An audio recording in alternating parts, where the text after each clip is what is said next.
तो ये है आपका next chapter chemical bonding. Chemical bonding, जी हाँ दोस्तों, केमिकल बॉन्डिंग। ठीक है, ये कैसा चैप्टर है? Very very very very very important chapter है। इस चैप्टर को जितना शिद्दत से पढ़ोगे ना उतना मजा आएगा। बहुत ही मजेदार चैप्टर है और अगर किसी को मजेदार न लगे तो भी पढ़ना पड़ेगा, क्योंकि 4 से 5 क्वेश्चंस आते हैं। हाई वेटेज वाला चैप्टर है ये, एक हाई वेटेज वाला चैप्टर है, तो भी आपको पढ़ना पड़ेगा। ठीक है, ओके। 4 से 5 यहाँ पर क्वेश्चंस आते हैं इस सिंगल चैप्टर से। 2 से 3 पेज इसलिए छोड़ लो क्योंकि अगर आपको बाय चांस इन फ्यूचर कुछ चीजें लिखनी हो तो आप लिख सको, इस वजह से।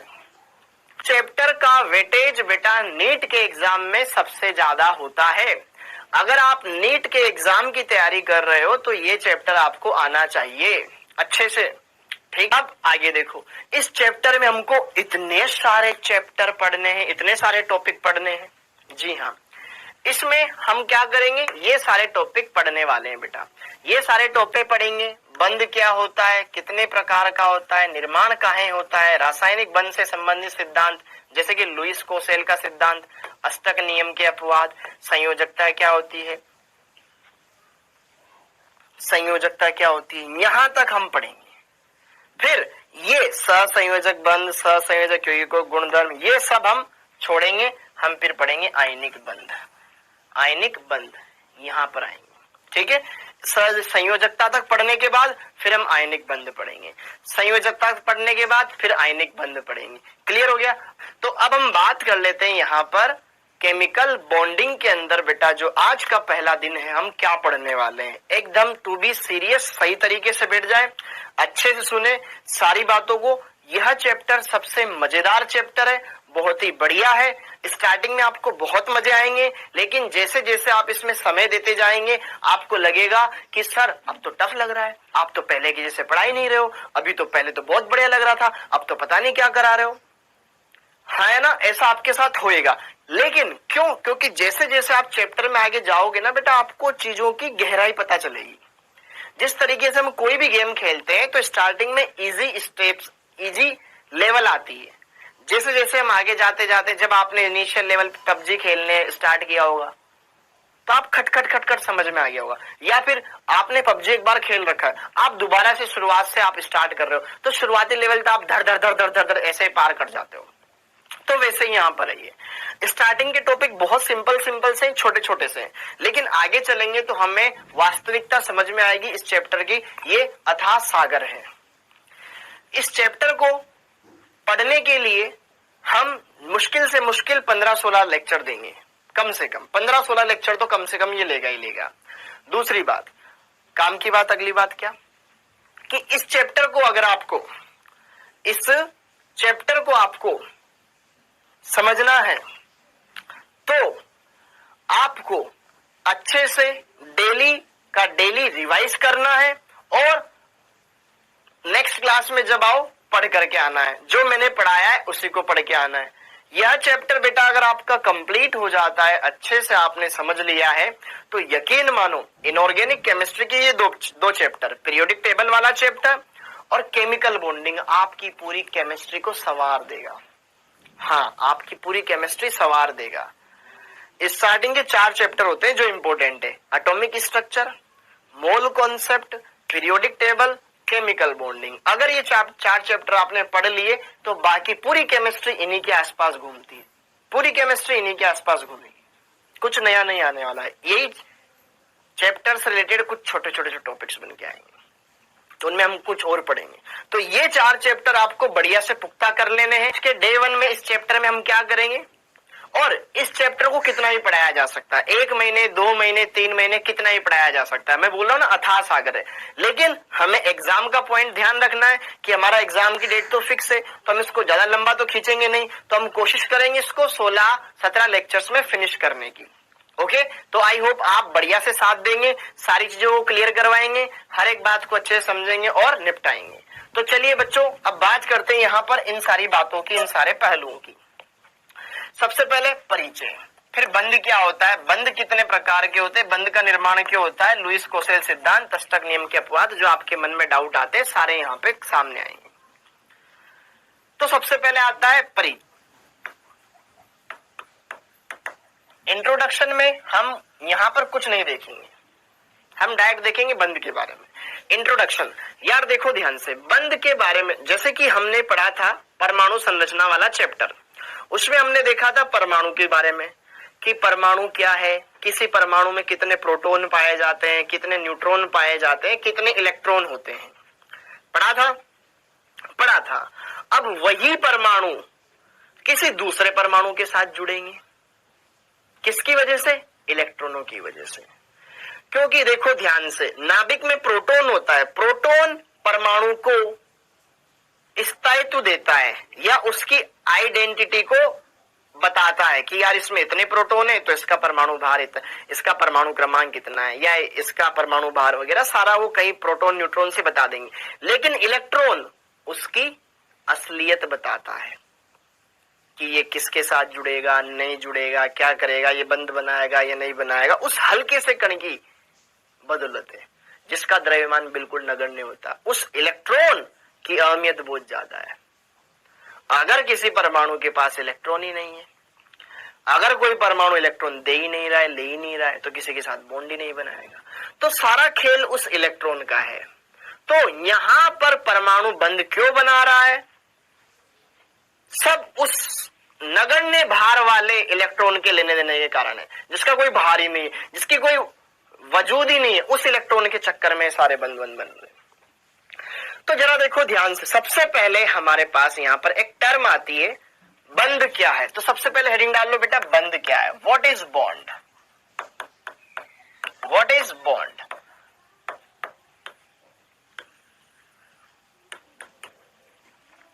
बंध क्या है, तो जिस तरीके से आपका और मेरे बीच में एक बॉन्ड है ना, बॉन्ड, आपका आपके पेरेंट्स के बीच में एक बॉन्ड है, एक रिश्ता है, आपका आपके दोस्तों के बीच में एक बॉन्ड है, आपका आपके घर के पालतू जानवरों के बीच में बॉन्ड है, या जानवरों का आपस में जो बॉन्ड है, आपका आपके अमेरिका में बैठे हुए किसी दोस्त के लिए बॉन्ड है, दोस्ती, एक आपस में आत्मभाव की भावना, वही बॉन्ड है जो आप एक दूसरे से जुड़े हुए हैं। तो उसी तरीके से कोई भी रासायनिक स्पीशीज हो, उसमें भी परमाणु एक दूसरे के साथ जुड़े होते हैं कुछ न कुछ आकर्षण बल के कारण। उसी आकर्षण बल को बंध कहा जाता है। तो बंध, दो परमाणुओं के बीच में कोई डंडा नहीं है जिससे वो जुड़े हुए हैं। जैसे कि आप और आपके घर वालों के बीच में कोई डंडा है क्या जिससे आप जुड़े हुए हो, ठीक है, पता चला आप घर से बाहर निकले, डंडा लगा हुआ था, आप जुड़े हुए थे आपके पापा से, बाहर निकले गेट में से आप ही निकल पा रहे, आप पापा ही निकल पा रहे, दोनों के बीच में डंडा था, या तो ऐसे निकल या ऐसे निकल, सीधे सीधे निकल ही नहीं पा रहे, ऐसा तो नहीं है ना, कोई डंडा नहीं है, जस्ट एक बॉन्ड है। उसी तरीके से बेटा परमाणुओं के बीच में भी क्या होता है, आकर्षण बल पाए जाते हैं। उन आकर्षण बल की बदौलत ये एक दूसरे से जुड़े होते हैं। तो सिंपल सी बात है, अपन वैसे भी 11th वाले बच्चे नहीं है, तो बिल्कुल ऐसे तो है नहीं कि A for Apple, B for ball ऐसे पढ़ेंगे। हम नीट की तैयारी कर रहे हैं, 2 साल का सिलेबस 1 साल में खत्म करना है, वो हमारी जद्दोजहद है, तो उसको हमें कंप्लीट करना है।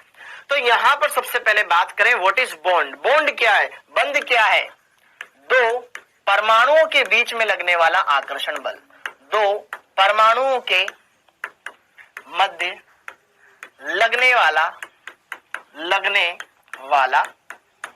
आकर्षण बल ही बंध कहलाता है, ही बंध कहलाता है, बॉन्ड कहलाता है। क्या मेरी बात समझ में आ गई, बॉन्ड कहलाता है। अब दो परमाणुओं के बीच में लगने वाला बल बंध कहलाता है, ठीक है। लेकिन अब ये बंध कितने प्रकार का हो सकता है। अच्छा, इस बंध की प्रकृति क्या होती है, व्हाट इज बॉन्ड, ये हमने समझ लिया। नेचर ऑफ बॉन्ड, बंध की प्रकृति क्या है, तो सेकंड पॉइंट आता है बंध की प्रकृति। बंध की प्रकृति कैसी होती है, दुर्बल है कि प्रबल है? तो वही बात, बॉन्ड बेसिकली दो टाइप के होते हैं। एक होते हैं बेटा स्ट्रॉन्ग बॉन्ड, बोले तो प्रबल बंध। दूसरे होते हैं आपके दुर्बल बंध, बोले तो वीक बॉन्ड।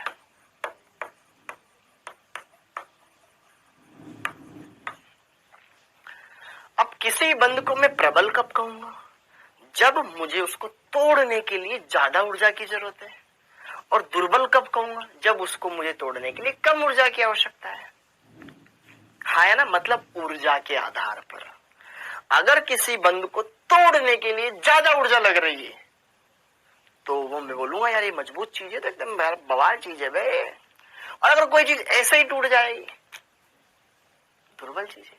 तो उसी तरीके से बंध ऊर्जा, जो प्रबल बंध होता है बेटा, उस प्रबल बंध की जो बंध ऊर्जा होती है लगभग 200 किलो जूल पर मोल के आसपास होती है। अगर किसी बंध की ऊर्जा 200 किलो जूल पर मोल के आसपास हो तो ऐसे बंध हम बोलते हैं प्रबल बंध। और अगर बंध ऊर्जा 2 से 42 किलो जूल पर मोल के बीच में हो तो इनको बोला जाता है बेटा दुर्बल बंध। तो बंध बेसिकली दो टाइप के होते हैं, प्रबल और दुर्बल।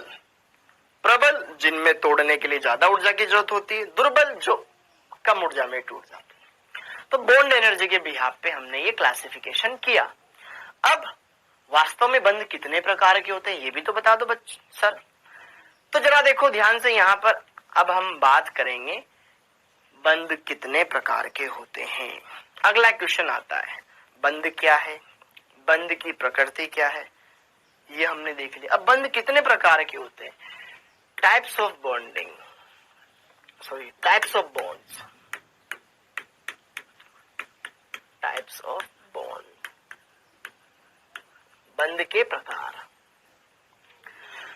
तो बंध देखो थोड़ा सा, बॉन्ड बेसिकली हमने इनको दो भागों में बांटा था।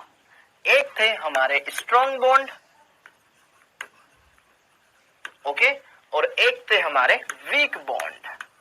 इतना तो चलेगी ना इंग्लिश, ऐसे कुछ ज्यादा नहीं है बेटा, ओके। स्ट्रॉन्ग बॉन्ड और वीक बॉन्ड। लेकिन स्ट्रॉन्ग बॉन्ड को हम वापस से वर्गीकृत करते हैं चार भागों में। स्ट्रॉन्ग बॉन्ड में वापस से हम वर्गीकरण करेंगे। सबसे पहला आता है इसमें आयनिक बंध, सबसे पहला आता है इसमें आयनिक बंध। आयनिक बंध जिसको एक और नाम से जाना जाता है वैद्युत संयोजी बंध।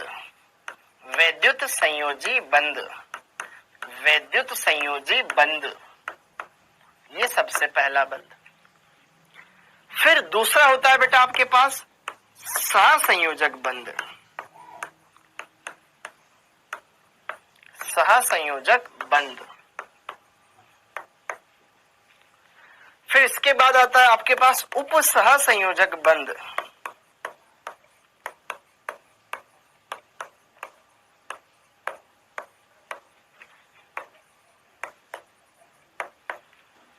क्लियर है? और लास्ट में आता है आपके पास धात्विक बंध।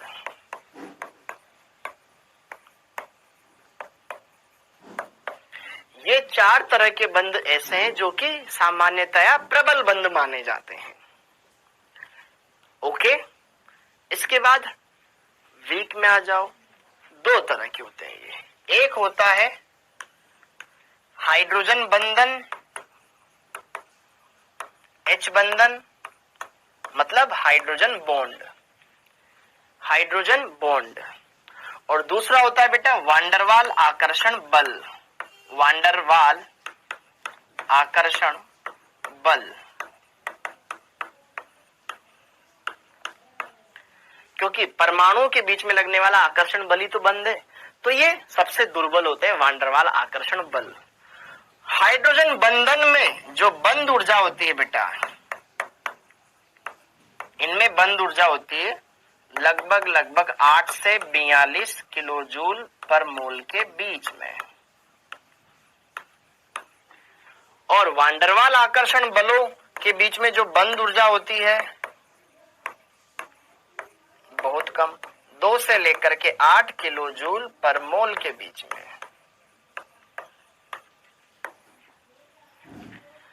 तो जरा देखो ध्यान से, यहां पर बॉन्ड के हमने टोटल 4 प्रकार के वर्गीकरण किए।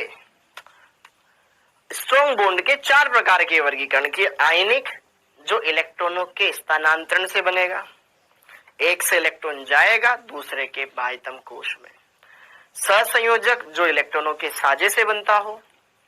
उप सहसंयोजक, ये भी साझे से ही बनता है, बस इसमें दोनों इलेक्ट्रॉन एक ही परमाणु के द्वारा दिए जाते हैं, अर्थात ये डोनेशन से बनता है, दान करने से बनता है। जैसे बैंक आपको लोन देता है, हक तो बैंक का ही रहेगा। वो व्यापार, वो पार्टनरशिप थोड़ी ना है। पार्टनरशिप तो क्या हुई, 50 रुपए तुम दो, 50 रुपए मैं देता हूं। बैंक ले 100 रुपए पकड़, लौटा देना टाइम से, ठीक है। धात्विक बंध, जो धातुओं के बीच में पाया जाता है। वीक बॉन्ड, दुर्बल। हाइड्रोजन बंधन, हाइड्रोजन आबंध, ठीक है, ये दुर्बल होता है। इसकी बंध ऊर्जा 8 से 42 किलो जूल पर मोल के बीच में होती है। वांडरवाल आकर्षण बल, इनके लिए 2 से 8 किलो जूल पर मोल के बीच में आती है बंध ऊर्जा। तो ये हमने सीखा। क्या ये बात क्लियर हो गई? अब आगे बढ़ते हैं। अब आगे बंध कितने प्रकार के होते हैं ये हमने सीख लिया। अब हमारे दिमाग में अगला सवाल ये आना चाहिए कि वास्तव में बंध बनते क्यों हैं, काहे बनता है? कोई भी बॉन्ड बनाने की जरूरत क्या आ रही है? परमाणु को अकेले रह जाना चाहिए ना। आप क्या बचपन से अकेले थे? क्या आपके भी दोस्त बने थे? दोस्त थे, दोस्त रहेंगे। अकेले तो कुछ होता नहीं है। हम एक सामाजिक प्राणी है। सामाजिक प्राणी को समाज में रहना पड़ेगा, मिलजुल के रहना पड़ेगा। उसी तरीके से बेटा जो परमाणु है वो रासायनिक प्राणी है, और रसायनों के बीच में आकर्षण प्रतिकर्षण तो चलता ही है। तो उसी तरीके से ये भी समूहों में रहना पसंद करते हैं। 2 परमाणु मिल जाएंगे तो ज्यादा स्थायी होगा ना। अब आग निकाल के दिखा, मैं इस तरह दूंगा ना, एक फेंक के पत्थर, एक इलेक्ट्रॉन फेंक के मारूंगा ना, उठेगा नहीं। अबे जा, तेरे इलेक्ट्रॉन में तो कुछ वजन ही नहीं है, ठीक है। तो न्यूट्रॉन फेंक के मार देंगे, न्यूट्रॉन की बम्बार्टमेंट करवा देंगे, नाभिक एकदम बिखर जाएगा एकदम। यूरेनियम नाभिक के ऊपर जब न्यूट्रॉनों की बम्बार्टमेंट करवाई जाती है तो 2 हल्के नाभिक बनते हैं, क्रिप्टॉन और बेरियम। नाभिकीय ऊर्जा, न्यूक्लियर बॉम्ब जब फटता है ना तो ये 2 बनते हैं। ये फिजिक्स में पढ़ोगे। तो कहीं ना कहीं बंध का निर्माण तो होता है। अब काहे होता है, इस बात पर हमें बात समझनी है। तो बंध का निर्माण होता क्यों है? Why the bonds are formed? Why the bonds are formed?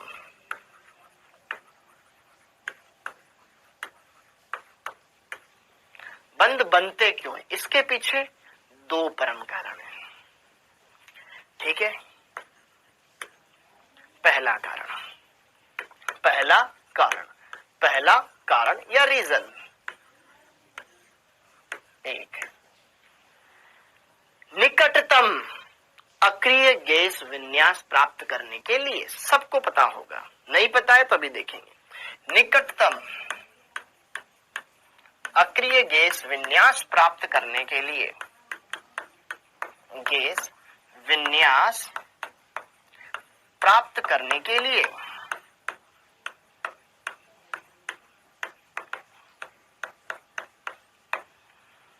पहला, ठीक है, दूसरा भी देख लेंगे, पहला देख लें। To acquire nearest noble gas configuration. तो अब जरा देखो ध्यान से, निकटतम अक्रिय गैस विन्यास ही काहे प्राप्त करना है तुझे? कुछ और विन्यास क्यों नहीं ले लेता? नहीं, मुझे तो अप्सरा पेंसिल से ही लिखना है, इससे क्यों नहीं लिखूं? एक्स्ट्रा मार्क्स, अच्छी राइटिंग, एक्स्ट्रा मार्क्स, बोलते ना। हाँ जी, तो जरा देखो ध्यान से, यहां पर निकटतम अक्रिय गैस विन्यास प्राप्त करने के लिए ही परमाणु बंध क्यों बनाते हैं। तो जरा देखो ध्यान से, जब तत्वों के बारे में इनिशियली स्टडी की जा रही थी बेटा, तो यार हमारे पास कुछ अक्रिय गैसों की खोज हुई, कुछ तत्वों की खोज हुई। अभी मैं इनको अक्रिय नहीं बोलूंगा, कुछ तत्वों की खोज हुई, जैसे कि हीलियम, जैसे कि नियोन, जैसे कि आर्गन, जैसे कि क्रिप्टोन, जैसे कि रेडोन, जैसे कि जिनोन, जैसे कि रेडोन। ये अलग अलग तत्व हमने खोजे। इसका परमाणु क्रमांक 2 है, इसका 10 है, इसका 18 है, इसका 36 है, इसका 54 है, इसका 86 है। ये अलग अलग तत्वों की खोज हमने की। वैज्ञानिकों ने इनके ऊपर अध्ययन किया, तो पता चला ये तो कुछ क्रिया ही नहीं कर रहे हैं किसी के साथ। इनके ऊपर उन्होंने कुछ केमिकल डाले, ओम बट स्वाहा क्रिया कर ले, सोडियम पे डाला, एकदम धमाका हो गया, कुछ न कुछ तो बनाए दिया। खराब हो गया क्या लिक्विड? ये क्रिया ही नहीं कर रहा। बात ऐसी है, ये क्रिया ही नहीं कर रहे। इनके ऊपर बहुत तंत्र मंत्र झाड़ फूक सब कराया, लेकिन क्रिया ही नहीं कर रहे। इसका मतलब ये क्रिया नहीं कर रहे, इसका मतलब इनमें कुछ न कुछ समानता तो है यार, सारे ही क्रिया नहीं कर रहे। जैसे कि मान लो स्कूल वाले बोले कहीं पर जाने के लिए एक साथ 5 बच्चे एक ही क्लास के मना कर दे, कुछ तो गड़बड़ है भैया, ये बच्चे कुछ ना कुछ तो लोचा करने वाले हैं। तो वही वाली बात है, अगर यहां पर से इनका कुछ और प्लान होगा कि हम क्रिकेट खेलने जाएंगे ना, हमें नहीं जाना पिकनिक पे, हमें क्रिकेट खेलना है। तो जरा देखो इनमें कुछ समानता है। तो वैज्ञानिकों ने चेक करा, हीलियम को छोड़ दो, हीलियम का तो सिर्फ 1s कक्षक पूरा है। इनके अंदर एक समानता पाई कि इनका बाह्यतम कोश 8 इलेक्ट्रॉन रखता था, ये इनके अंदर समानता आई। भाई यार ये सब सेम ही गुण दर्शा रहे, कुछ तो सिमिलरिटी रही होगी, कुछ तो समानता रहती है, हाँ या ना। 2 नेताजी है, अब नेताजी है तो उनमें कुछ तो समानता रहेगी। जैसे भाषण ये देते हो, यही भाषण देते हैं, वो भी भाषण देते हैं, ये भी वादे करते हैं, वो भी वादे करते हैं, ये भी कुर्ते पजामे पहन के आते हैं, वो भी कुर्ते पजामे पहन के आते हैं, तो समानता तो रहेगी ना कुछ ना कुछ। तो उसी तरीके से इनमें भी कुछ ना कुछ तो समानता ही रही। तो देखो ध्यान से, यहां पर नियोन, नियोन के अंदर बाह्यतम कोष लिख रहा हूं मैं, सिर्फ 2s2 2p6 था। आर्गन के अंदर 3s2 3p6 था। फिर यहां पर क्रिप्टोन के अंदर 4s2 4p6 है। जिनोन के अंदर 5s2 5p6 है। रेडोन के अंदर 6s2 6p6 है। इन सबके अंदर 8 इलेक्ट्रॉन पाए गए। हीलियम के अंदर तो बेचारे के अंदर तो एक ही कोश होता है, एक ही कक्षक होता है 1s, उसमें तो 2 ही आएंगे। तो हीलियम को छोड़ करके बाकियों को देख लिया जाए तो इनके बाह्यतम कोश में 8 इलेक्ट्रॉन थे, ये इन्होंने देखा। तो फिर इन्होंने दिमाग लगाया कि भैया जैसे कि देखो इन्होंने पहले तो ये कुछ तत्व सेलेक्ट करे, बोले ये अक्रिय होते हैं, ये अक्रिय होते, किसी के साथ क्रिया नहीं करते। तो इन्होंने इनमें समानता क्या पाई गई कि इनमें 8 इलेक्ट्रॉन पाए जाते हैं। तो वैज्ञानिकों का दिमाग घूमा, यार अगर इनके अंदर 8 इलेक्ट्रॉन रहेंगे तो ये क्रिया नहीं कर रहे, अगर किसी के अंदर ऐसे 8 इलेक्ट्रॉन आ जाए तो फिर वो क्रिया करना बंद कर देगा, नहीं आए तब तक क्रिया करेगा। बस तो बात समझ में आ गई ना। तो फिर वैज्ञानिकों का दिमाग घूमा कि यार अगर किसी परमाणु के बाह्यतम कोश में 8 इलेक्ट्रॉन हैं तो वो किसी के साथ क्रिया नहीं करेगा, परंतु अगर किसी परमाणु के बाह्यतम कोश में 8 इलेक्ट्रॉन नहीं है तो 8 इलेक्ट्रॉन पाने के लिए या तो इलेक्ट्रॉन त्यागेगा, ग्रहण करेगा, साझा करेगा, कुछ भी करेगा, 8 इलेक्ट्रॉन करेगा। यही अष्टक नियम है। समझ में आया क्या? तो जरा देखो ध्यान से, ठीक है। जिस परमाणु के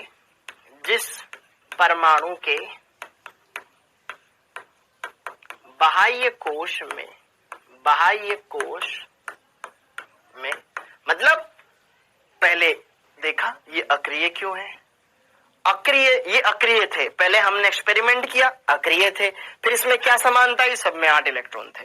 तो फिर वैज्ञानिकों ने वहां से ये थ्योरी बनाई कि जिस परमाणु के बाह्य कोश में, मतलब अंतिम कोश में, मतलब संयोजी कोश में 8 इलेक्ट्रॉन होंगे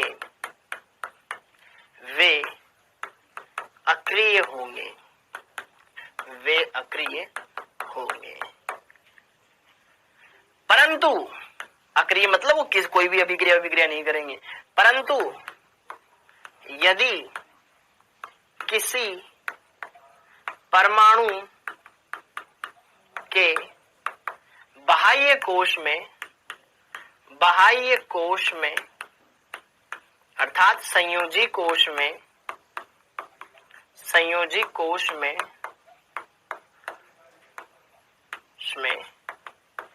8 इलेक्ट्रॉन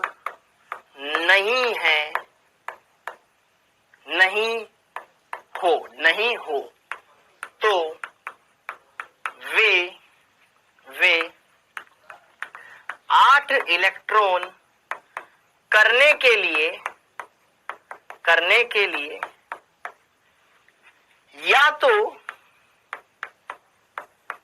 इलेक्ट्रॉनों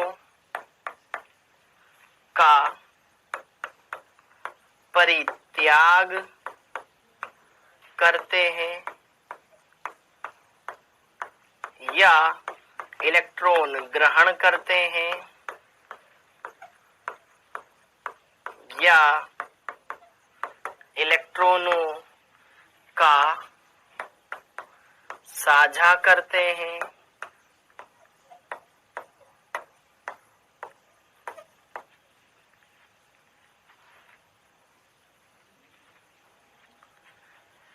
तो किसी परमाणु के बाह्यतम कोश में 8 इलेक्ट्रॉन नहीं हो तो वे 8 इलेक्ट्रॉन करने के लिए या तो इलेक्ट्रॉनों का परित्याग करते हैं, ग्रहण करते हैं या साझा करते हैं।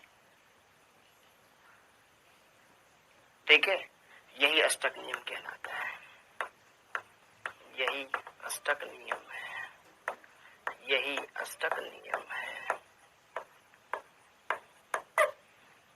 यही अष्टक नियम है। ठीक है, तो पहला रीजन ये है कि कोई भी पर, जैसे कि सोडियम एक ही इलेक्ट्रॉन क्यों त्यागता है, भैया त्यागने से उसका अष्टक पूरा हो जाता है, अब दूसरा नहीं त्यागेगा क्योंकि अष्टक बिगड़ जाएगा। समझ में आ रही है?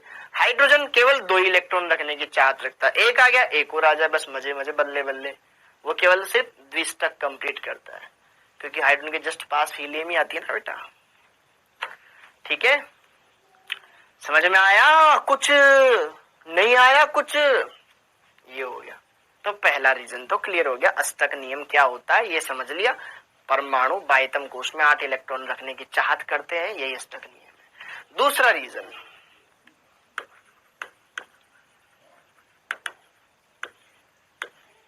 Reason number 2, reason number 2, reason number 2, जैसे कि अभी एक बच्चा दीपक अमेरिका जा रहा है ना, तो अगर ये अमेरिका जा रहा है, सपोज करो मान लो ये वहां घूम जाए, किसी अनजान गली में चला जाए, बोलना इनानु आवे ना, ठीक है, ओके, अब ये वहां जाके किसी अनजान गली में जाके घूम जाए तो फिर परेशान हो जाएगा, तो परेशान होएगा, मेरे घर वालों के फोन लगाओ, हाय तोबा हाय तोबा हाय तोबा, अमेरिका को, पूरे अमेरिका को सिर पे उठा लेगा। अमेरिका के अब राष्ट्रपति से बोलेगा भाई मेरे को छोड़ गया, मैं तो परेशान हो गया, हमारे मोदी जी के फोन लगाओ, ठीक है, हमारे एम्बेसी में फोन लगाओ, मेरे को घर भेजो, परेशान हो गया मैं तो, ठीक है। अचानक से इसको वहां घर वाले मिल जाए, हाय सुकून है ना। तो कहीं ना कहीं इस बहुत ही ज्यादा अनस्टेबल हो रहा था, जैसे ही अपने घर वाले दिखे, ओए होए होए होए होए, एकदम से जान में जान आ गई। ठीक है, मजाक कर रहा हूं, ठीक, हैप्पी जर्नी। तो जरा देखो ध्यान से, यहां पर कहीं ना कहीं बॉन्ड बनने से स्टेबिलिटी मिल गई ना, स्टेबिलिटी मिल गई तो एनर्जी घट गई ना, पहले बहुत हड़बड़ा रहा था, और यार यहाँ जबरदस्ती परेशान हो रहा है, खुद भी परेशान हो रहा है, घर वालों को परेशान कर रखा है, सबने परेशान कर रखा है। ओके, हाँ या ना? तो एनर्जी बहुत ज्यादा हो गई, घर वाले मिल गए, एनर्जी कम हो गई। हाँ या ना? तो सेकंड रीजन है to acquire lower energy level, अपनी ऊर्जा कम करने के लिए, अपनी ऊर्जा कम करने के लिए, ऊर्जा कम करने के लिए।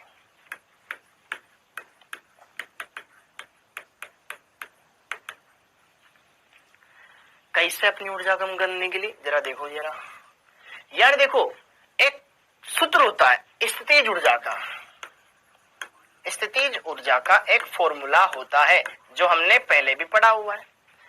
स्थितिज ऊर्जा कहती है कि Pe बराबर होता है माइनस का K Q1 Q2 बटे R।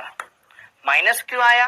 क्योंकि Q1 और Q2 विपरीत आवेश है, और विपरीत आवेशों में आकर्षण होता है, तो आकर्षण से ऊर्जा निकलती है, इसलिए सिस्टम की ऊर्जा घट गई। तो माइनस का चिन्ह क्या बता रहा है? ऊर्जा की कमी को बता रहा है कि ऊर्जा कम हो गई। हाँ है ना? तो अब जैसे कि देखो ध्यान से, अब हम एकदम बढ़िया से ग्राफ से समझेंगे चीजों को, है ना, एकदम मस्त तरीके से। तो जैसे कि देखो ध्यान से देखना ना, अभी दीपक को भेजेंगे अमेरिका, ठीक? हाँ जी। तो यार ये है मूल बिंदु, ऊपर ये इस y अक्ष पर है बेटा स्थितिज ऊर्जा, अक्ष के ऊपर है, 0 से ऊपर है तो पॉजिटिव है, 0 से नीचे तो नेगेटिव है। बढ़ दोनों दिशाओं में रही है, इधर 0 से लेकर के प्लस में बढ़ रही, इधर 0 से लेके माइनस में बढ़ रही। बढ़ जरूर रही है, माइनस में जाएगी तो सिस्टम की ऊर्जा कम हो जाएगी, प्लस में जाएगी सिस्टम की ऊर्जा बढ़ जाएगी। सिस्टम मतलब समझ रहे हो ना? ठीक है, ओके। अब जरा देखो ध्यान से, यहां पर ये है दूरी, एक्स अक्ष पे ले ली हमने दूरी, दोनों के बीच की दूरी। अब मान लो दो परमाणु जो एक दूसरे से स्टार्टिंग में बहुत दूरी पर थे, अनंत दूरी पे थे, अनंत दूरी पे, ठीक है। अब दीपक मान लो अमेरिका में इसको जाना था न्यूयॉर्क, लेकिन पहुंच गया ये दूसरी जगह पे, टोरंटो पहुंच गया, तो अब या टेक्सास पहुंच गया, तो भाई अब फोन वाले से तो, घर वाले से तो बहुत दूरी पे आ गया ये। तो शुरुआत में क्या होंगे? आकर्षण, कि यार ये परमाणु इस परमाणु की ओर आए, ये परमाणु A, ये परमाणु B, दोनों के नाभिक इलेक्ट्रॉन, इसका नाभिक इसके इलेक्ट्रॉन को, इसका नाभिक इसके इलेक्ट्रॉन को अपनी ओर अट्रैक्ट कर रहा है, अप्रोच कर रहा है। दूसरे तरीके से भी समझ सकते हैं हम इसको, और भी उदाहरण है अपने पास, ठीक है। हाँ है ना? ओके, क्या बताए किससे मिलने जा रहा हूं वहां अमेरिका में? अमेरिका में कोई, ठीक है, हाँ जी, अमेरिका में किसी और से मिलना जा रहा है। तो भैया इन्होंने लगाया फोन, हाँ hello I am here, where are you? तो अभी आए, ठीक है, हाँ जी। स्टार्टिंग में आकर्षण हुआ, ठीक है, क्योंकि इसका नाभिक इसके इलेक्ट्रॉन को, इसका नाभिक इसके इलेक्ट्रॉन को अपनी ओर अट्रैक्ट कर रहा है, एटम्स की बात करें तो जरा देखो ध्यान से, जब दो चीजें एक दूसरे के नजदीक आती तो शुरुआत में क्या होता है? आकर्षण होता है। अर्थात कौन सा बल ज्यादा प्रभावी हो रहा है? आकर्षण बल डोमिनेट कर रहा है प्रतिकर्षण बल को, तो इनके बीच में दूरियां कम होगी। अर्थात देखो Fa का मतलब है आकर्षण बल, ठीक है, और Fr का मतलब है F प्रतिकर्षण बल, ठीक है। इतना बड़ा लिखूंगा इसलिए शॉर्ट में लिख दूंगा। Force of attraction, force of repulsion, force of attraction, force of repulsion. Attraction का मतलब आओ, रिपल्शन का मतलब जाओ। तो जरा देखो ध्यान से, जब दोनों एक दूसरे के नजदीक आ रहे हैं तो अट्रैक्शन डोमिनेट करेगा रिपल्शन को, बिल्कुल। तो दोनों के बीच की दूरियां जो अनंत पर थे, नजदीक आए, तुमसे मिलने की तमन्ना है, ओके। अब दोनों नजदीक आए तो दोनों के बीच की दूरियां घटेगी, दूरियां घटेगी तो जरा देखो ध्यान से, दूरियां और स्थितिज ऊर्जा व्युत्क्रमानुपाती है। यहां से हमने ये समझ लिया कि यार स्थितिज ऊर्जा व्युत्क्रमानुपाती है। तो दूरियां कम होगी तो स्थितिज ऊर्जा घटेगी, लेकिन स्थितिज ऊर्जा का चिन्ह कैसा है? माइनस, मतलब माइनस में घटेगी। मतलब दूरियां जब कम होगी ना, स्थितिज ऊर्जा घटती चली जाएगी, घटती चली जाएगी, घटती चली जाएगी नीचे। समझ में आया? तो जब दो परमाणु अनंत से एक दूसरे की ओर आ रहे हैं, ये मूल बिंदु है, इधर आ रहे हैं, ठीक है, तो दोनों एक दूसरे के नजदीक आ रहे हैं तो ऊर्जा कम हो रही है, कम हो रही है, कम हो रही है। अब जैसे कि मान लो यहां पर आ गए, इसके मतलब एटम और नजदीक आ गए, बहुत पास पास आ गए, ठीक है, ओके, थोड़े और क्लोज आ गए।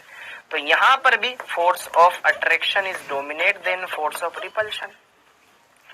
अब दोनों नजदीक आ गए, एक टाइम आएगा कि सबसे मिनिमम डिस्टेंस पर होंगे। अब यहां पर आ गए हैं बिल्कुल न्यूनतम, इस पॉइंट पर आकर के इस सिस्टम की ऊर्जा हो चुकी है भाई साहब मिनिमम, हाँ या ना?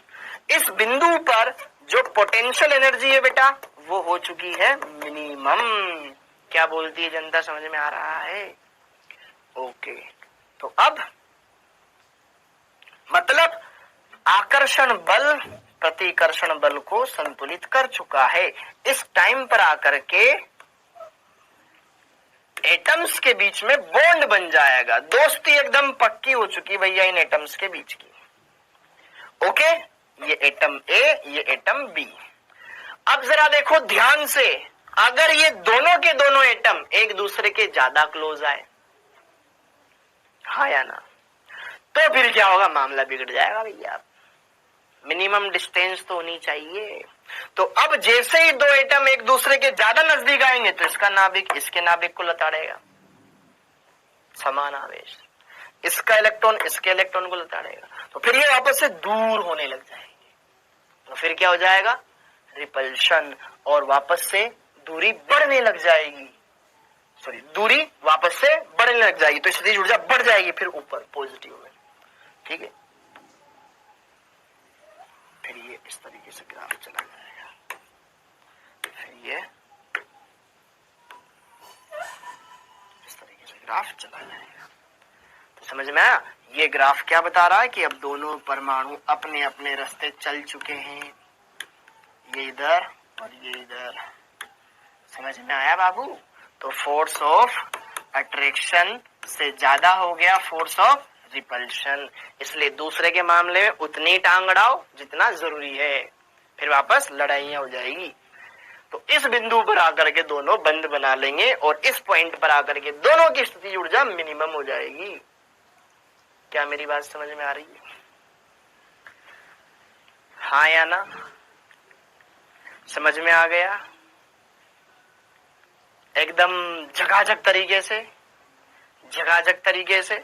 मतलब जब दो परमाणु एक दूसरे से बहुत दूरी पे थे तो स्टार्टिंग में आकर्षण हुआ, आकर्षण से परमाणु नजदीक आए, अर्थात दोनों के बीच में आकर्षण बल ज्यादा प्रभावी था।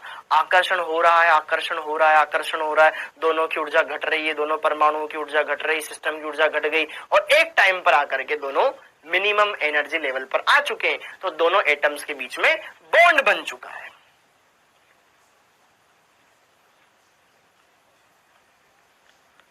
क्लियर हो गया? ओके, हाँ जी।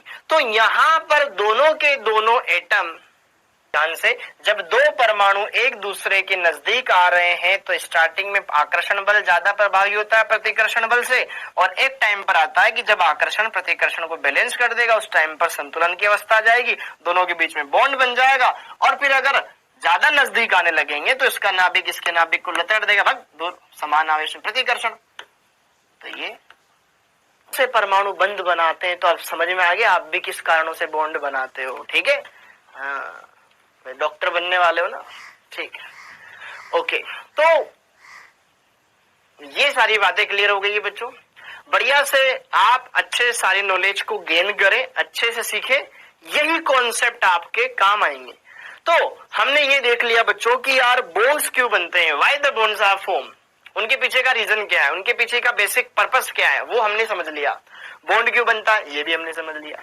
सारा कुछ सब कुछ हम देख चुके हैं, एकदम बढ़िया से सारी बातें क्लियर कर चुके हैं। अब इसके बाद आता है अगला टॉपिक, क्या?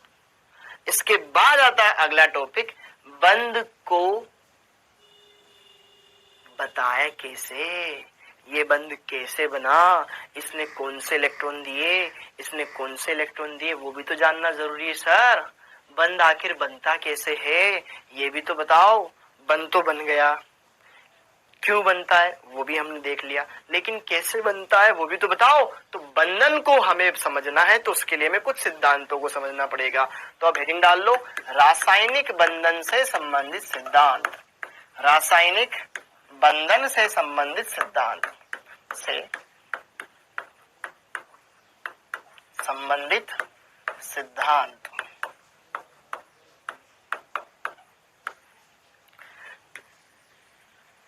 तो रासायनिक बंधन से संबंधित बेटा कुछ सिद्धांत है जो हमें यहाँ पर पढ़ने पड़ेंगे। सबसे पहले है लुईस कोसेल का सिद्धांत। लुईस कोसेल का सिद्धांत, लुईस कोसेल का सिद्धांत,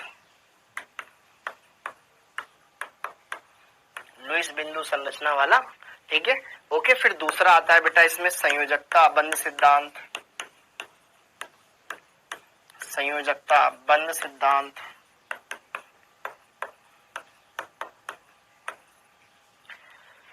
ठीक है। फिर इसके बाद आता है आपके पास थर्ड, संयोजकता कोश। पूरा पूरा डिटेल में बाद में देख लेंगे, अभी इतना बस केवल हेडिंग डाल लो, संयोजकता कोश, इलेक्ट्रॉन प्रतिकर्षण सिद्धांत,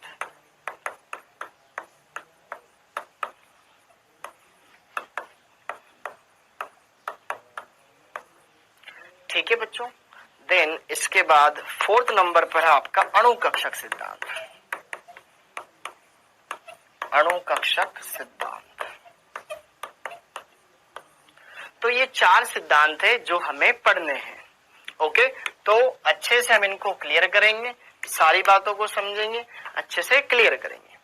तो ये है आपके पास टोटल 4 टाइप ऑफ प्रिंसिपल्स जो हमें यहाँ पर देखने हैं। यही आपको सब कुछ बता देंगे। अब देखो, आपको सारा सब कुछ आना चाहिए स्टेप बाय स्टेप। ये बहुत सारी चीज, संयोजी कोश में इलेक्ट्रॉनों की संख्या, संयोजकता का सिंपल सा मतलब है बेटा संयोजन करने की क्षमता, कि कोई एटम कितने के साथ कंबाइन हो सकता है।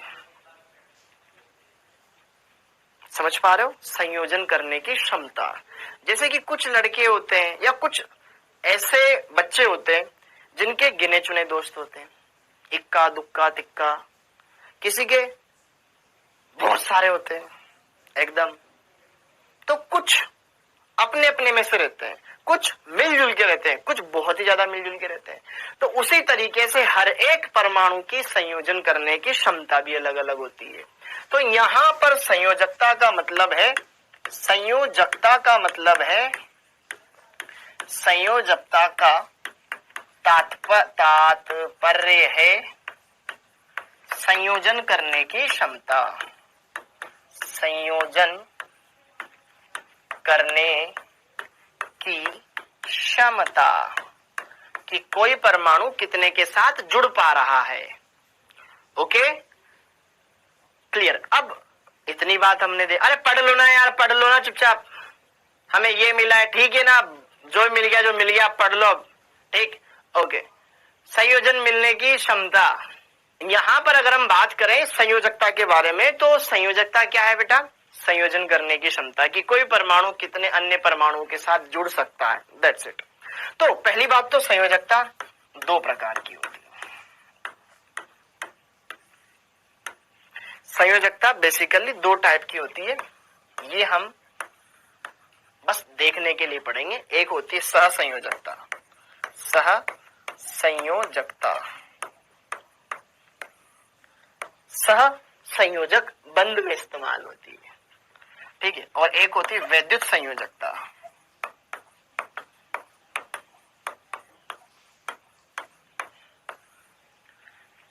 सह संयोजकता कोवैलेंसी, इलेक्ट्रोवैलेंसी,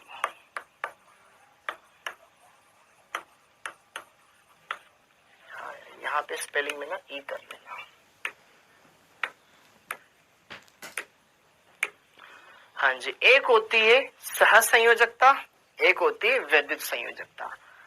संयोजकता के दो टाइप है, एक है कोवेलेंसी, दूसरी है इलेक्ट्रोवेलेंसी। यह हम पढ़ेंगे सहसंयोजक अणु में, सहसंयोजक यौगिक में, और ये पढ़ेंगे हम आयनिक यौगिक में।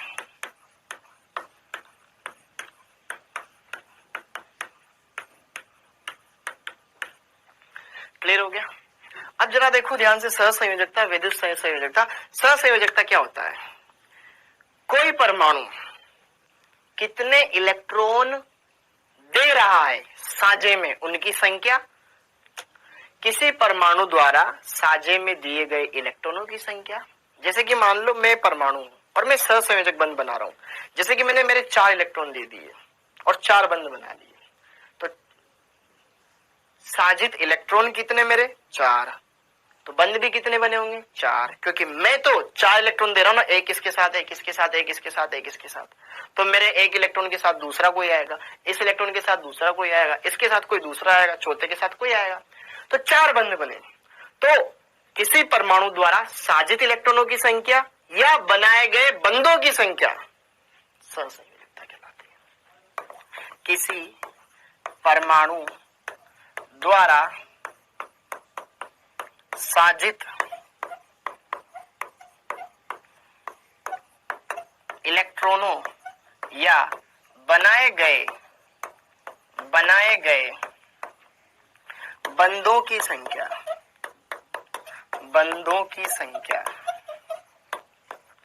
सहसंयोजकता कहलाती है।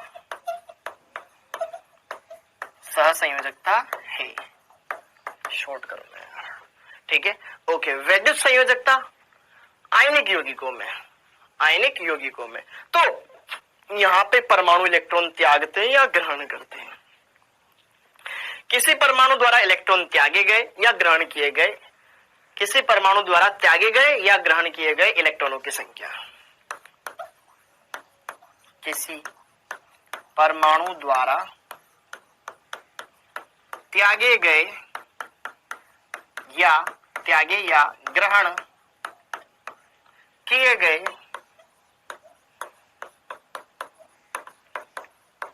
इलेक्ट्रॉनों की संख्या।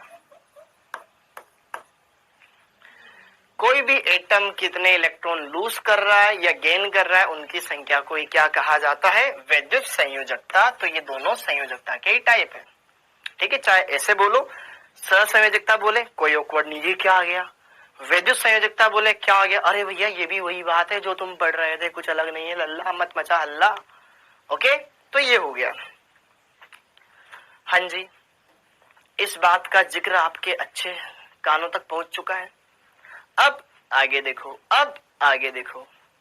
हाँ, संयोजकता के बाद अब अगला आता है हमारे पास, थोड़ा सा कुछ और चीजों को हमें समझ लेना चाहिए। वो है बेटा, किस तत्व की संयोजकता कितनी होती, कैसे पता चले? किसी तत्व की संयोजकता कितनी कैसे मालूम चले? तो जरा देखो ध्यान से। हाँ जी, तत्वों की संयोजकताओं का निर्धारण, तत्वों की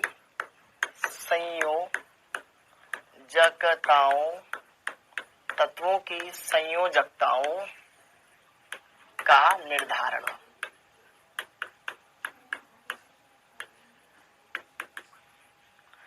तत्वों की संयोजकताओं का निर्धारण। तो सबसे पहले हम बात करेंगे बेटा यहां पर एस ब्लॉक के तत्व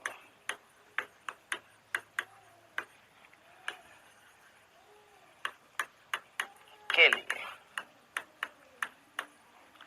देखो भाई, एस ब्लॉक के तत्वों के लिए जो संयोजकता है ना, ये इन पे उपस्थित आवेश ही होता है। एस ब्लॉक के तत्व कितने इलेक्ट्रॉन त्यागते हैं, देते हैं, ठीक है। तो यार जरा देखो ध्यान से, यहां पर उनके लिए संयोजकताओं के लिए कोई ज्यादा ऐसा कुछ है नहीं। देखो हमारे पास दो वर्ग होते हैं, एक होता है फर्स्ट ए, एक होता है सेकंड ए। फर्स्ट ए और सेकंड ए, तो इनके लिए जो संयोजकता होगी ना बेटा, तत्वों की संयोजकता, संयोजकता ये कुछ नहीं होकर के संयोजी इलेक्ट्रॉनों की संख्या ही होगी। संयोजी इलेक्ट्रॉनों की संख्या कि संयोजी इलेक्ट्रॉन कितने हैं, वही इनकी संयोजकता होगी। जैसे कि पहला फर्स्ट ए, इसका सामान्य इलेक्ट्रॉनिक विन्यास क्या होता है? सामान्य इलेक्ट्रॉनिक विन्यास क्या होता है? NS1 पढ़ाया था। इसका सामान्य इलेक्ट्रॉनिक विन्यास क्या होता है? NS2। तो N मतलब nवा कोश, nवे कोश में कितने इलेक्ट्रॉन? एक, उसमें कितने? दो। nवा कोश अंतिम कोश, अंतिम कोश संयोजी कोश, संयोजी बोलो या बाह्य बोलो, बात एक ही। तो यहां पर संयोजी इलेक्ट्रॉन कितने? इसमें एक है, इसमें दो है, तो संयोजकता कितनी हो गई?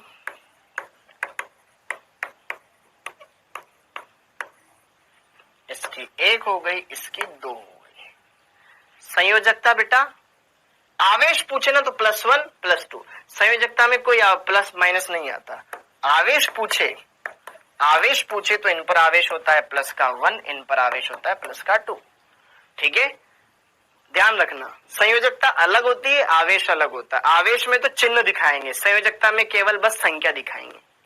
ठीक है, तो एस ब्लॉक के लिए तो क्या होता है, सिंपल सा, हाइड्रोजन से लेकर के सीजियम तक सब पर सब एक ही बंध बनाएंगे, अर्थात सबकी संयोजकता एक होगी, सब एक ही इलेक्ट्रॉन त्यागेंगे। इनकी संयोजकता कितनी होती है? 2, अर्थात ये 2 इलेक्ट्रॉन त्याग करके +2 आवेश दिखाएंगे। ठीक है, तो एस ब्लॉक के लिए तो आपको परेशानी नहीं होना है। हाइड्रोजन की जो होगी वही लिथियम की होगी, वही सोडियम की होगी, वही पोटेशियम की होगी, वही रुबिडियम की होगी, वही सीजन, क्योंकि सब एक ही वर्ग में आते हैं। ध्यान रखें, अगर मैं हाइड्रोजन की पूछूं संयोजकता एक, तो लिथियम की भी एक, सोडियम की भी एक, पोटेशियम की एक, बहुत सारे महानुभव होते हैं, अलग अलग बताते हैं। ठीक, आगे। ठीक है, अब देखो ध्यान से दूसरा, हाइड्रोजन के इसके एस ब्लॉक के बाद पी ब्लॉक के तत्वों के लिए, पी ब्लॉक के तत्वों के लिए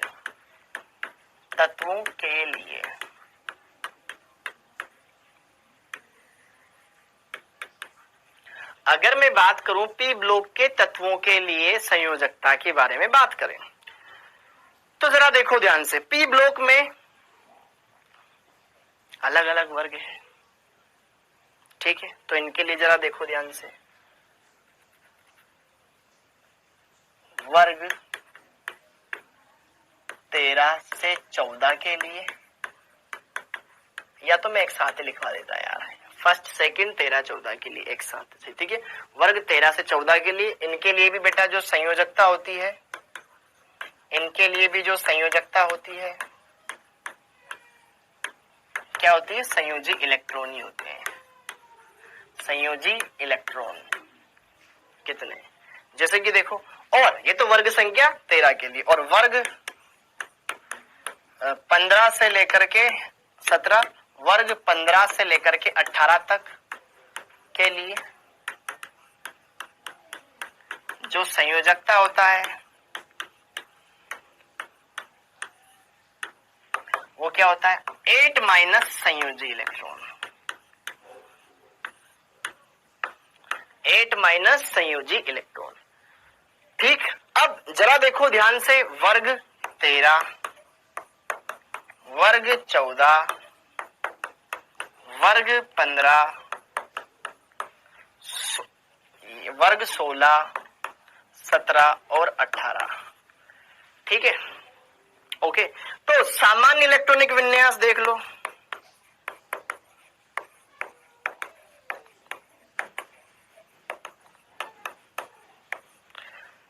है 13वें में आता है, इसके बाह्यतम कोश में 3 इलेक्ट्रॉन होते हैं, तो इसकी संयोजकता कितनी होगी? 3। अब बताओ, आर्सेनिक के संयोजी कोश में कितने इलेक्ट्रॉन है? New Zealand, Pakistan, Australia, New Zealand, Pakistan, Australia, वर्ग संख्या 15, 15 वालों के बाह्यतम कोश में होते हैं 5, एक हटा दे 5। ठीक है, देख यहाँ पे 13 का 1 हटा दे 3 इनके बाह्यतम कोश में, 14 का 1 हटा दे 4 इनके बाह्यतम कोश में, 15 का 1 हटा दे 5 इनके बाह्यतम कोश में, 16 का 1 हटा दे 6 इनके बाह्यतम कोश में, 17 का 1 हटा दे इनके बाह्यतम कोश में 7, 18 का 1 हटा दे इनके बाह्यतम कोश में 8। तो आर्सेनिक आता है 15 में, 15 के बाह्यतम कोश में 5। इसकी संयोजकता बता 3। ठीक है, अच्छा नाइट्रोजन के बाह्यतम कोश में 5, ऑक्सीजन के बाह्यतम कोश में, खट्ट से जवाब मिलना चाहिए, खट्ट से। ठीक है, नाइट्रोजन ऑक्सीजन के बाह्यतम कोश में, ऑक्सीजन के बाह्यतम कोश में 6 होते हैं। देखना अभी तो आप जवाब बता रहे हो। आयोडीन के बाह्यतम कोश में कितने होते हैं? आयोडीन के बाह्यतम कोश में कितने इलेक्ट्रॉन होते हैं? आयोडीन के बाह्यतम कोश में कितने इलेक्ट्रॉन होते हैं? फिर कल बाहर आई सबके बाह्यतम कोश में 17 नंबर पे 17वें वर्ग में आते 7 7 7 7 7 7। हाँ जी, theories of bonding, theories of bonding.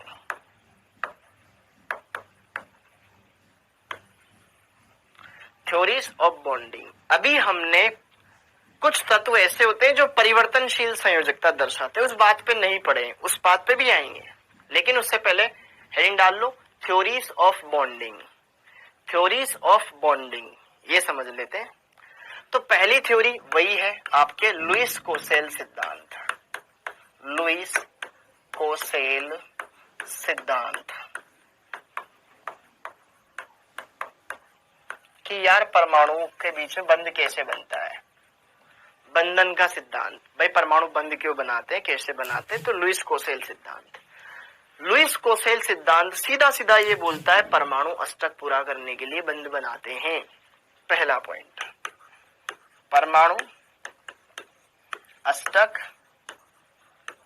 पूर्ण करने के लिए बंध बनाते हैं, बंध बनाते हैं।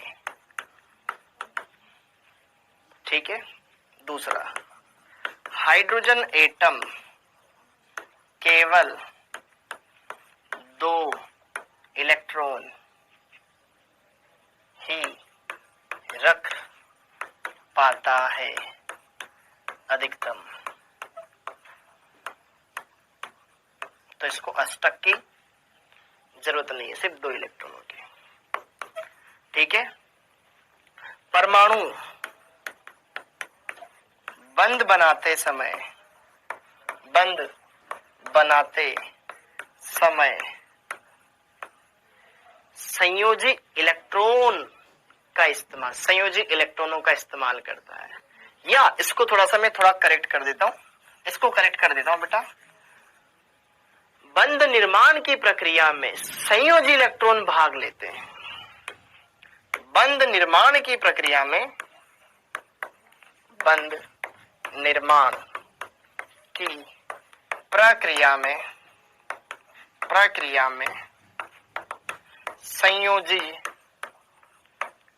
इलेक्ट्रॉन भाग लेते हैं। अंदर वालों से मतलब नहीं है, अंदर वालों से मतलब नहीं है, सिर्फ संयोजी कोश के इलेक्ट्रॉन ही भाग लेंगे, सिर्फ संयोजी कोश के इलेक्ट्रॉन ही भाग लेंगे। क्या मेरी बात क्लियर है? तो ये बोलता है भैया अष्टक पूरा होना चाहिए, अष्टक की सबको कामना है। ठीक है, सारी बातें हैं, एकदम क्लियर कट है, एकदम मामला। लेकिन कुछ अपवाद भी है, कुछ अपवाद भी है, कुछ अपवाद भी है। ये 3 पॉइंट है, बाकी हम लुईस बिंदु संरचना बनाना सीखेंगे बेटा। मैं आपको वादा करता हूं आपको लुईस बिंदु संरचना बनाना सिखाऊंगा, लेकिन ये तो सारी बातें हो गई। अब अपवाद को पढ़ लेते हैं, अभी टाइम है अपने पास, अपवाद पढ़ लेंगे। ठीक है, जो अष्टक नियम की पालना न करे वो अपवाद है। ये तो क्या बोलता है, सिर्फ 8 ही बंध बनने चाहिए, 8 से ज्यादा नहीं बनने चाहिए। अभी देखो बनेंगे। ठीक है, हाँ जी, ये बात क्लियर हो गई। अब इसी के अंदर अभी हमारा ये चलेगा चलेगा चलेगा, ठीक है, लेकिन हम पहले अष्टक नियम के अपवाद पढ़ लेते हैं। हाँ जी, अष्टक नियम के अपवाद, अष्टक नियम के अपवाद।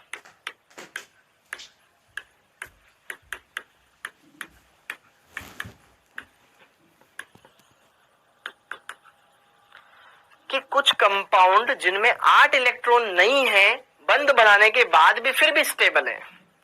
जैसे कि मान लो मैं कोई तत्व मैंने बंद बनाया है, मेरा स्टक पूरा ही नहीं हुआ, फिर भी मैं एक स्टेबल कंपाउंड। हा हा हा हा हा, तेरे नियम के खिलाफ जाके मैं स्टेबल हूं। हा हा हा हा हा। तो कुछ कंपाउंड ऐसे हैं जो अष्टक नियम की पालना नहीं करते लेकिन फिर भी स्टेबल है। तो इसमें सबसे पहले आएगा इलेक्ट्रॉन न्यून यौगिक। इलेक्ट्रॉन न्यून यौगिक या अष्टक अपूर्ण।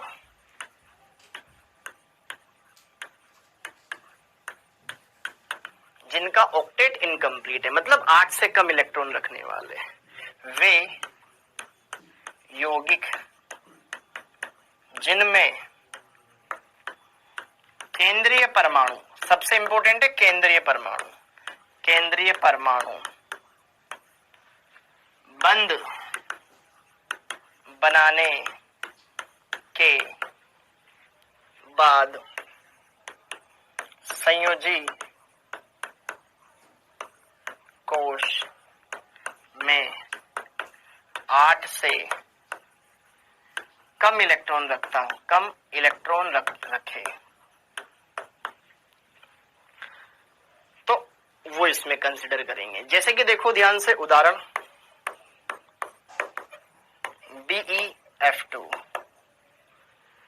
BeF2।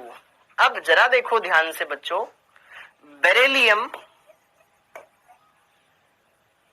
दूसरे वर्ग में आता है, एस ब्लॉक में। इसके संयोजी कोश में कितने इलेक्ट्रॉन होते हैं? अभी 2। फ्लोरीन के बाह्यतम कोश में कितने होते हैं? फ्लोरीन के बाह्यतम कोश में कितने होते हैं? फ्लोरीन के बाह्यतम कोश में कितने होते हैं? फ्लोरीन के बाह्यतम कोश में कितने होते हैं? 1। वाह वाह, 7 हेलोजन है ना, 7। इसको अष्टक पूरा करने के लिए 1 इलेक्ट्रॉन चाहिए, इस दूसरे फ्लोरीन को भी अष्टक पूरा करने के लिए 1 इलेक्ट्रॉन चाहिए, बाकी 6 इलेक्ट्रॉन तो एज इट इज पड़े रहेंगे। तो एक बंद इधर बना लिया, एक बंद इधर बना लिया, तो इसके संयोजी कोश में टोटल कितने इलेक्ट्रॉन हो गए भैया? एक बंद इधर, एक बंद इधर, 2 इलेक्ट्रॉन ये, 2 इलेक्ट्रॉन ये, 4 इलेक्ट्रॉन। फिर भी स्टेबल है, हाँ या ना? फिर भी स्टेबल है, हाँ या ना? ओके, सेम इस तरीके से BF3 देख लो। BF3 में देखो, BF3 में बोरोन के संयोजी कोश में कितने इलेक्ट्रॉन होते हैं? हाँ जी। अब जरा देखो ध्यान से यहाँ पर BF3, BF3 में बोरोन, बोरोन के बाह्यतम कोश में कितने इलेक्ट्रॉन होते हैं? 3।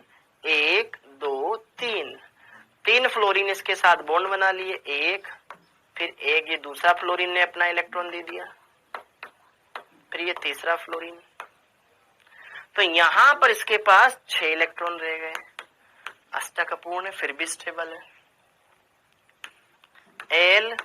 LCl3, एल्यूमिनियम के बाह्यतम कोश में, अरे CH4 का अष्टक पूरा है ना, यहाँ क्या करने लिखवाऊं, रो इलेक्ट्रॉन होते हैं। एल्यूमिनियम के बाह्यतम कोश में कितने इलेक्ट्रॉन होते हैं? वही 3 इलेक्ट्रॉन। एक बंद इधर लगा दो, एक बंद इधर लगा दो, एक बंद इधर लगा दो, तो 6 इलेक्ट्रॉन हो गए बंद बनाने के बाद। भाई 3 खुद के 3 पड़ोसियों के, अष्टक अपूर्ण है, फिर भी स्टेबल है। ठीक है, ओके। तो ये इलेक्ट्रॉन अष्टक अपूर्ण वाले यौगिक, अष्टक अपूर्ण वाले यौगिक, अष्टक अपूर्ण वाले आदि। हाँ जी, अब थोड़ा आगे बढ़ जाए, दूसरा पॉइंट, अष्टक प्रसार वाले यौगिक।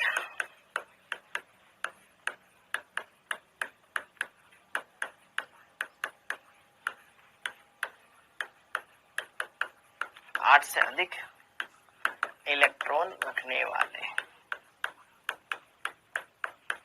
जिनके पास 8 से इलेक्ट्रॉन ज्यादा हो, जिनके पास 8 से ज्यादा इलेक्ट्रॉन हो, जैसे कि उदाहरण PCl5, तो 5 Cl है, पांचों के पांचों बंद बनाने में इस्तेमाल कर रहे हैं। देखिए, जब फास्फोरस के बाह्यतम कोश में 5 है, अष्टक पूरा करने के लिए 3 इलेक्ट्रॉन मिल जाते, काम हो जाता, लेकिन नहीं, मैं 5 भी दे सकता हूं, ऐसी मेरी शक्तियां हैं। ठीक है,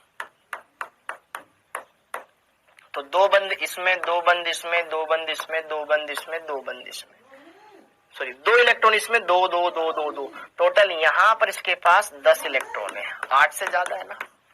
ठीक, इसी तरीके से SF6, सल्फर के पास कितने इलेक्ट्रॉन होते हैं? सल्फर के पास, अरे फ्लोरीन का तो अष्टक पूरा है ना, उसके अष्टक से क्या मतलब बेटा? भाई कोई भी एक हो जो अष्टक बिगाड़ रहा हो, काम खत्म। सल्फर के बाह्यतम कोश में 6, तो 6 के 6 अब सल्फर को तो 2 इलेक्ट्रॉन ले लेनी चाहिए था ना चुपचाप। नहीं नहीं नहीं, मैं तो मेरे पूरे के पूरे 6 के 6 इलेक्ट्रॉन लूंगा। तो 6 इलेक्ट्रॉन खुद के, 6 एक एक फ्लोरीन से ले लिए, तो यहां पर हो गए टोटल 12 इलेक्ट्रॉन संयोजी कोश में। इसी तरीके से IF7, आयोडीन के पास 7 होते हैं, 7 पड़ोसियों से ले लिए, तो बहुत ज्यादा दिक्कत हो गई ना फिर तो। 1 2 3 4 5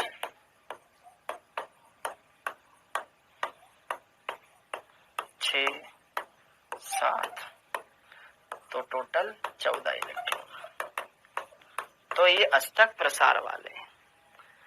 तो सर ये मतलब सब लुईस थ्योरी की कमी थी? हाँ, अष्टक नियम पे तो बात करता था ना वो, अष्टक तो रहा ही नहीं। ठीक है, ओके, वेरी गुड, समझ में आया? ऐसे और भी हो सकते हैं आदि, ज्यादा टाइम पास नहीं करना है, आदि। अब रूल क्यों? तो अब आगे थर्ड, विषम इलेक्ट्रॉन वाले, विषम इलेक्ट्रॉन वाले यौगिक।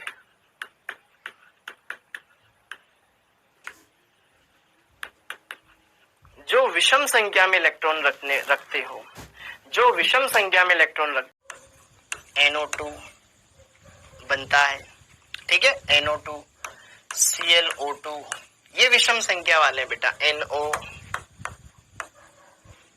ठीक है, ये विषम इलेक्ट्रॉन वाले हैं। ठीक है, बहुत सारे होते हैं, बहुत सारे होते हैं, अपने को उनसे मतलब नहीं है, अपने को कुछ से मतलब है, आदि है। ठीक है, ये विषम संख्या में इलेक्ट्रॉन वाले यौगिक है। सर कैसे? समझाओ समझाओ। नाइट्रोजन के पास टोटल कितने इलेक्ट्रॉन? अब बताओ, नाइट्रोजन के पास टोटल कितने इलेक्ट्रॉन होते हैं? नाइट्रोजन के पास टोटल कितने इलेक्ट्रॉन होते हैं? सर मुंबई से ले जाओ, बारिश कब आ जाए पता ही नहीं चलता। अच्छा, मुंबई से हो आप?